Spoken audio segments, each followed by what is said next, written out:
Γεια σας. Σήμερα σειρά έχει το 10ο τραγούδι. Λέω λοιπόν να πάμε πίσω στα 1928 και να δούμε ένα ρεμπέτικο τραγούδι, το «Τούτι μπάτσι που ήρθαν τώρα».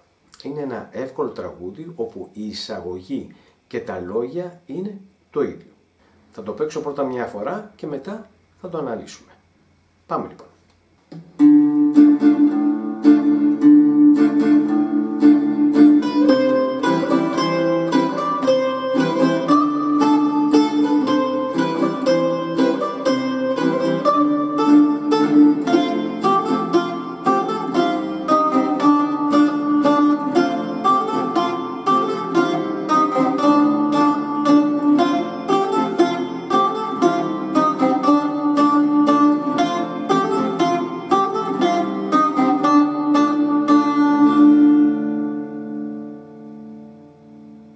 Ξεκινάμε λοιπόν.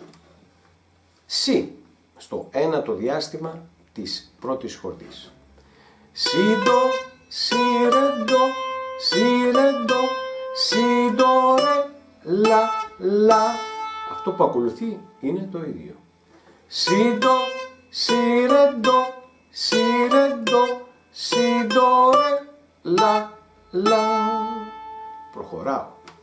Φα στο τρίτο διάστημα της πρώτης. Φα, σόλα, φα, σόλα, φα, μι, ντο, ρε, ρε, ρε. Το μι είναι η ύφεση. Ξαναλέω, φα, σόλα, φα, σόλα, φα, μι, ντο, ρε, ρε, ρε. Και πάλι το ίδιο. Φα, σόλα, φα, σόλα, φα, μι, ντο, ρε, ρε, ρε. Φα, σόλα, φα, σόλα, φα, μι, ντο, ρε, ρε. Το λέω άλλη μια φορά, παρακολουθήστε και την πένα μου.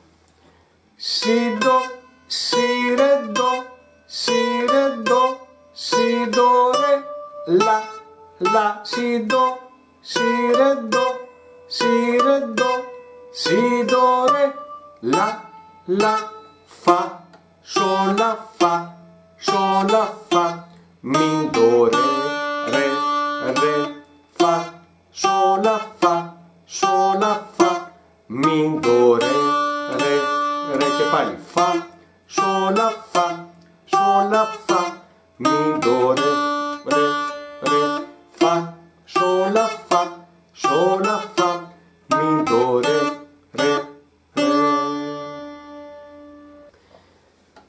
Εύχομαι καλή επιτυχία στην προσπάθειά σας. Γεια σας.